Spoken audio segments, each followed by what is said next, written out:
Ah, je suis un peu près là, hein. Je suis dans le cadre. Et là, c'est bien. Wouhou! Salut les prodiges, ici John de Side Business, l'agence qui est là pour vous apprendre à doubler vos revenus sans avoir besoin de quitter votre CDI. Aujourd'hui, je vais parler de Airbnb et je vais les opposer aux hôtels. C'est d'ailleurs un petit peu malvenu de ma part de faire cette vidéo ici, puisque je suis dans une chambre d'hôtel extrêmement virile avec ce beau mur rose, ces rideaux roses et ces abat-jours en forme de fleurs. Peu importe, je vais quand même le faire maintenant ici, puisque j'en ai le moment, l'occasion. Il est quasiment 23 h, on attaque seulement la journée, donc profitons-en.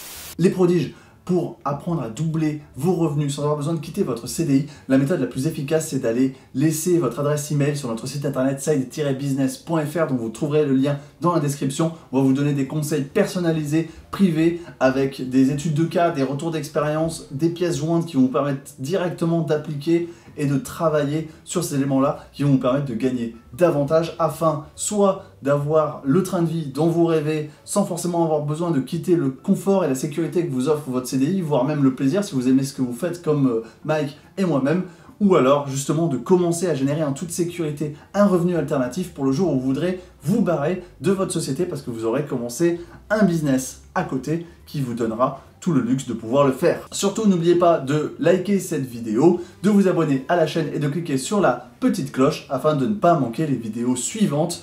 Thématique du jour, Airbnb face aux hôtels. Avec Mike, on a voulu travailler cette vidéo un petit peu différemment, c'est-à-dire qu'on est allé dans un format question-réponse avec des gens qu'on a pris un peu au hasard et on leur a demandé pourquoi, alors d'abord s'ils connaissaient Airbnb et s'ils l'utilisaient, bien évidemment, puisque c'est l'objectif de cette vidéo, et s'ils connaissaient et qu'ils l'utilisaient, pourquoi est-ce qu'ils choisissent Airbnb à la place des hôtels. L'objectif de cette vidéo, c'est absolument pas de défoncer les hôtels. Pour preuve, je suis en train de parler dans un hôtel, demain je vais dormir à l'hôtel, hier j'ai dormi à l'hôtel, avant-hier j'ai dormi à l'hôtel. Par contre, les 2 semaines précédentes, j'ai dormi quasiment que dans des Airbnb. Je varie en fonction de mes besoins et des disponibilités. C'est plutôt de vous dire que Airbnb a beaucoup d'avantages et que les gens se tournent de plus en plus vers Airbnb comme une solution. Et je vais vous présenter pourquoi ils se tournent vers Airbnb, qu'est-ce qu'ils apprécient dans les Airbnb, et du coup, comment vous devez prendre ces différents points auxquels les gens sont sensibles pour les mettre en avant et enfin démarrer votre activité de location de courte durée et de mettre à disposition les mètres carrés que vous n'utilisez pas suffisamment ou votre logement quand vous n'êtes pas toujours dedans afin de pouvoir récolter davantage. Encore une fois, j'enverrai des éléments sur ces sujets dans la liste privée email pour vous inscrire, le lien dans la description. J'attaque. Un des premiers points, on va partir, on va dire, du truc qui est revenu le moins souvent vers ce qui revient le plus souvent. Le premier point qu'on m'a apporté, c'était le fait que les gens veulent se sentir chez eux. Là, cette chambre d'hôtel, elle est extrêmement impersonnelle. Enfin, j'ai regardé les photos, j'ai vu quelques chambres d'hôtel, parce que j'ai l'habitude d'aller dans les hôtels comme ça. Elles ont toutes la même tronche, la même lampe, au même endroit, enfin, tout est millimétré, calqué. C'est presque un peu malaisant de se dire que c'est froid. C'est froid, il n'y a rien. Et on sent que le design a été fait et répliqué à grande échelle et il n'y a aucune personnalité derrière tout ça. Aucune chaleur. Des gens ne sont pas confortables avec cet esprit de rentrer dans une chambre extrêmement froide et ce qu'ils apprécient dans le fait de faire du Airbnb, c'est la diversité et la variété de décors, d'environnements qu'ils vont pouvoir rencontrer. Je vois le dernier Airbnb, d'ailleurs on a fait des vidéos avec Mike dedans récemment, enfin, c'était un truc super sympa, en duplex, avec une mezzanine, ça avait vraiment de la tronche. Celui d'avant c'était une petite maisonnette de village à côté d'un château. Enfin, on arrive à découvrir des environnements super sympas que l'on ne trouve pas dans un bâtiment un peu type industrie d'un hôtel qui est très très froid. Le deuxième point, ça va vraiment dépendre des personnes et des personnalités. Il y a des moments, on en a marre d'être tout seul quand on se déplace à droite, à gauche, ou même quand on voyage, on n'a pas forcément envie d'être tout seul et on veut profiter de la culture locale ou d'un groupe de gens. Et le gros avantage du Airbnb, c'est que quand vous allez vous installer dans une communauté, donc le type de Airbnb où vous louez une chambre et non pas un logement entier, c'est que vous allez pouvoir facilement rencontrer des gens et les gens viennent dans cette optique de rencontrer d'autres gens. Alors que l'hôtel, encore une fois, il y a cette espèce de sentiment où vous ne pouvez pas parler avec les autres, où chacun est là, dans son coin. Vous allez au petit déjeuner, vous allez au repas, tout le monde a sa paire d'écouteurs ou son téléphone et il regarde son truc. Et moi le premier d'ailleurs, hein, je jette pas la pierre à ces gens-là. Je sais que je suis comme ça, quand je suis à l'hôtel, je veux juste faire mes trucs rapidement, retourner dans ma chambre, continuer à bosser, vous écrire des emails. Et du coup, ça coupe un peu ce truc. Et quand vous venez pour voyager, ben, vous pourriez peut-être parler aux gens.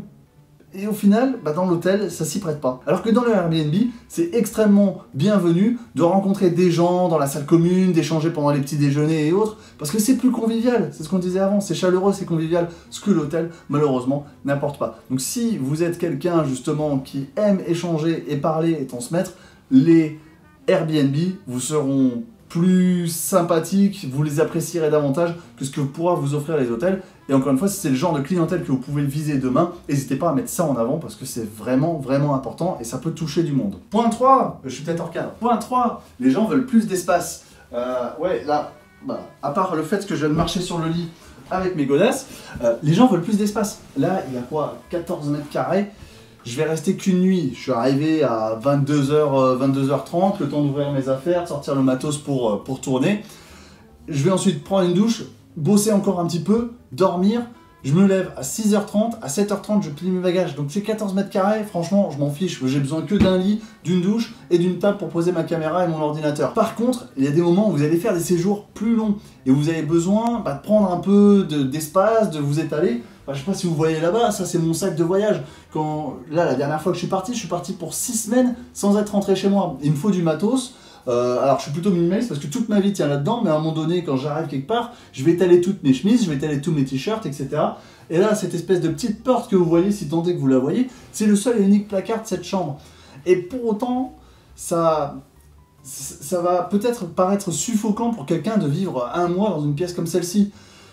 Et là, le Airbnb, ça a un gros avantage, c'est que vous pouvez facilement trouver à des prix comparables des surfaces bien plus grandes. Le dernier Airbnb que j'ai loué, c'était un appartement qui faisait 70 mètres carrés avec 2 chambres. J'avais absolument pas besoin de tout cet espace, mais c'était plutôt confortable et spacieux, et ça donnait pas cette impression de suffoquer comme on pourrait le ressentir dans une chambre d'hôtel comme celle-ci qui fait 14 mètres carrés. Et encore, c'est plutôt pas mal, j'ai déjà eu des chambres d'hôtel dans Paris où quand vous avez 10 ou 11 mètres carrés, vous êtes le plus heureux des hommes, quoi. Si vous voulez profiter de plus d'espace, n'hésitez pas à passer par Airbnb ou de mettre ça en avant dans vos annonces. L'autre aspect que ça a d'avoir un Airbnb, qui est d'ailleurs vaste, ça rejoint le point précédent, c'est que si vous voyagez en famille, vous allez être vachement plus libre, parce que là, votre hôtel, il n'est pas très modulable, il n'est pas très adaptable, vous avez un lit parapluie, vous êtes emmerdé, vous avez des gosses, bah, vous pouvez même pas les foutre sur un canapé ou quoi que ce soit, alors que dans un Airbnb, vous allez avoir un luxe bien plus simple pour vous adapter quand vous allez vivre en famille, plus de rangement, plus d'espace, des accessoires que vous ne trouverez malheureusement pas dans un hôtel que vous pourrez facilement trouver dans un Airbnb puisque ça aura plus la tronche d'un appartement que d'un hôtel. Si vous voyagez en famille ou si vous accueillez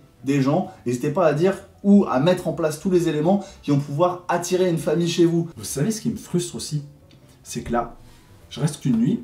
Demain, je vais rester encore une nuit dans un autre hôtel. Hier, dans un autre hôtel, j'ai passé une nuit. Du coup, mes chemises sales, elles s'accumulent. Et ça, c'est vraiment le truc qui m'agace. Parce que je déteste aller dans les lavomatiques. Gros avantage de Airbnb pour les voyageurs professionnels qui passent quelques jours en dehors de leur chez eux, c'est qu'avec Airbnb, ils ont la super machine à laver qui va leur permettre de laver leurs chemises, leurs caleçons, leurs chaussettes.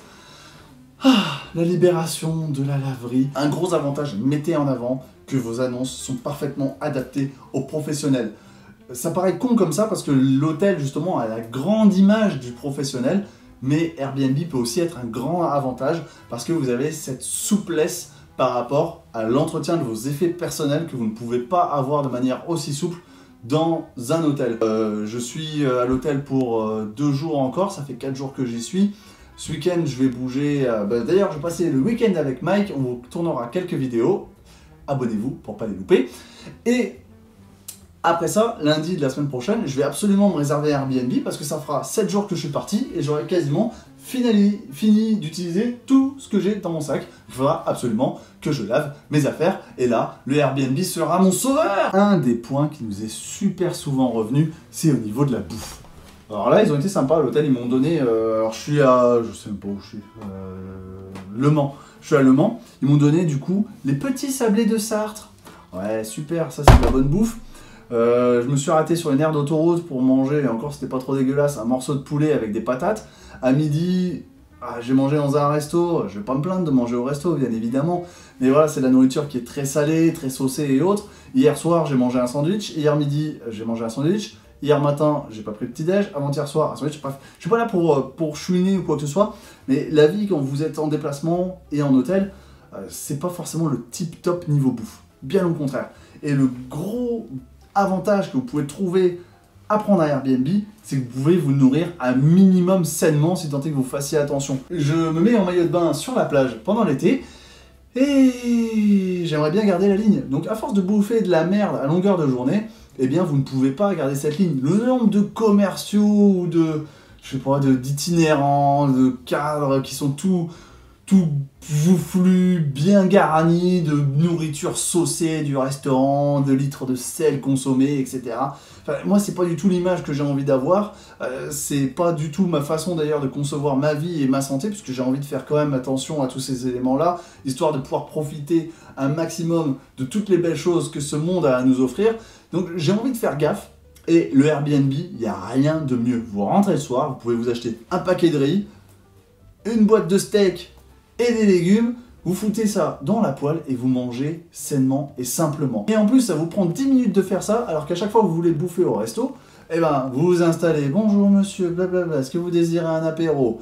Et puis voilà, qu'il arrive avec son apéro, est-ce que vous voulez une entrée? Enfin bref, vous avez tout le protocole classique du service en restaurant, qui est un véritable plaisir, mais que quand vous êtes tout seul, bah, au final, c'est pas forcément des plus agréables. Vous avez qu'une envie, c'est de manger, de retourner dans votre chambre parce qu'il est, bah, voilà, 23 h. Airbnb, pour les professionnels, vous pouvez le mettre en avant, c'est qu'ils vont pouvoir manger mieux ou du moins de manière plus simple. Un des autres avantages à manger comme ça, c'est que vous pouvez faire de grosses économies. Et il n'y a pas que sur la bouffe que vous pouvez faire des économies. Au-delà de l'aspect santé de manger de la nourriture que vous aurez préparée vous-même, c'est que vous pouvez aussi faire de grosses économies sur la bouffe. Je ne vais pas parler que de la bouffe maintenant d'économie, je vais parler d'économie d'un point de vue général. Le point qui est revenu le plus souvent de toutes les personnes que l'on a interrogées, c'est le coût. Ils sont tous persuadés que s'ils passent par Airbnb, ils feront une économie. Ils ne parlent pas uniquement du prix à la nuit, ils parlent en fait de leur séjour de manière générale. Avec un Airbnb, vous arrivez à diminuer des fois le coût de la nuit, ou alors vous arrivez à trouver quelque chose de plus grand pour moins cher. Prenons l'exemple de cet hôtel. Si je voulais venir avec 3 autres amis dans cet hôtel, nous serions obligés de louer des chambres avec des lits simples et évidemment 2 chambres pour pouvoir faire rentrer tout le monde. Alors qu'un Airbnb, vous pouvez très bien trouver un Airbnb qui a une capacité de 4 personnes qui ne coûtera pas 2 fois le prix d'Airbnb pour 2 personnes. Là, vous avez un véritable gain parce que vous pouvez avoir plus de surface pour un prix minoré. Et le deuxième truc, évidemment, comme on le disait tout à l'heure, si vous prenez votre petit-déj dans le Airbnb, vous faites cuire à neuf et vous bouffez un paquet de céréales,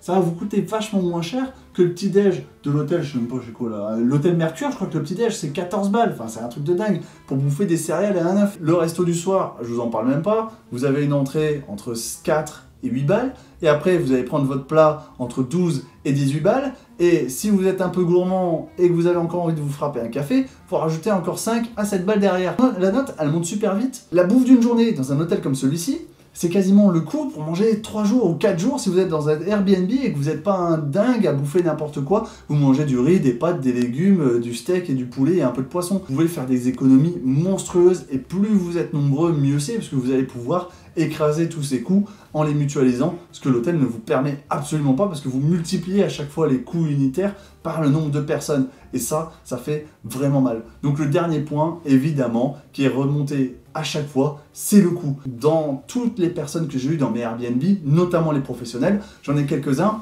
qui étaient payés non pas au défraiement réel de ce qu'ils dépensaient, c'est-à-dire qu'ils vont au resto, ils prennent un hôtel, ils prennent le petit-déj, etc. Ils présentent les factures à leur entreprise et ils se font rembourser au réel. Il y en a d'autres qui ont des forfaits, c'est-à-dire voilà, monsieur le commercial ou madame l'agent de maintenance, etc. Vous allez vous déplacer dans tel secteur géographique, il y a une prime de X euros pour les repas et X euros pour les nuits, donc nous allons vous donner pour chaque nuit dehors 100 euros. Et là, Si vous dépensez que 50 balles parmi ces 100 euros, c'est jackpot. Du coup, ces gens, ils vont chercher à aller dans des Airbnb. Enfin, moi, j'en ai eu une fois, c'était 3 mecs. Les gars, ils bossaient dans une centrale nucléaire. C'était 3 mecs. Ils ont bouffé des pâtes et des steaks surgelés tout le mois. Ils étaient à 3 dans un Airbnb où le coût à la nuit, c'était dans les 50 balles parce qu'ils avaient fait un long séjour en plus, donc c'était 50 balles. Il y en avait un qui dormait sur le canapé, 2 qui dormaient dans le lit. Les gus, ils ont pris 100 euros chacun, donc 300 euros par nuit, fois une vingtaine de nuits, ils étaient restés. Et ils se sont partagés le coût du Airbnb et de la bouffe à 3, et ils se sont partagés leurs frais professionnels à 3. Enfin, un truc énorme. Et les gars, ils nous ont dit, mais on a fait notre salaire des 3 ou 4 prochains mois comme ça, parce que tout ça, en plus, c'est net d'impôts. Et là, c'est un point où vous pouvez, bien évidemment, le mettre en avant pour pouvoir attirer davantage de voyageurs, c'est que les économies sont réelles. Évidemment, certains nous disent que Airbnb a un côté humain. De vous à moi, c'est un point que je vois de moins en moins souvent. Je veux dire, les gens, en fait, ils en ont presque plus rien à faire, voire même s'ils ont une entrée autonome, ils se sentent davantage confortables parce qu'ils n'ont pas ce sentiment de vous déranger ou de devoir compter sur quelqu'un. Et puis souvent, les gens font de la route et ils n'ont absolument aucunement l'envie de se taper encore la discussion, plus le guide et le mode d'emploi de l'appartement. On en parlait avec Mick dans une autre vidéo, n'hésitez pas à aller la voir. Le côté humain, ouais, c'est bien, mais je pense que ça se perd au travers d'Airbnb, alors que c'était une valeur fondamentale à un moment donné, et beaucoup de gens mettaient ça en avant. Aujourd'hui, je pense pas que ce soit aussi primordial dans le choix des gens. Les prodiges, c'était un plaisir de vous faire cette vidéo. Dans l'espace commentaire, on sera ravis de voir les arguments que vous avez.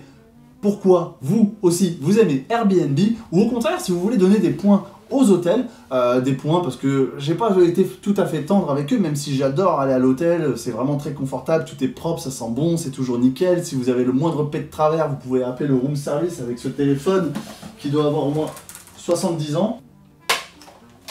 Bref, avec ce téléphone qui doit avoir au moins 70 ans, eh bien, allez-y. Surtout, comme je vous le disais au début, la liste email pour recevoir 2 fois par semaine des conseils plus privés, plus poussés que ce qu'on peut vous communiquer au travers de YouTube, et ce politiquement correct qu'on est obligé de respecter, alors que là-bas on pourrait être plus authentique, plus neutre, plus transparent envers vous et nos expériences précédentes. Ça se passe sur le lien dans la description, https://side-business.fr, et on vous dit à la prochaine dans une nouvelle vidéo ou dans un nouvel mail.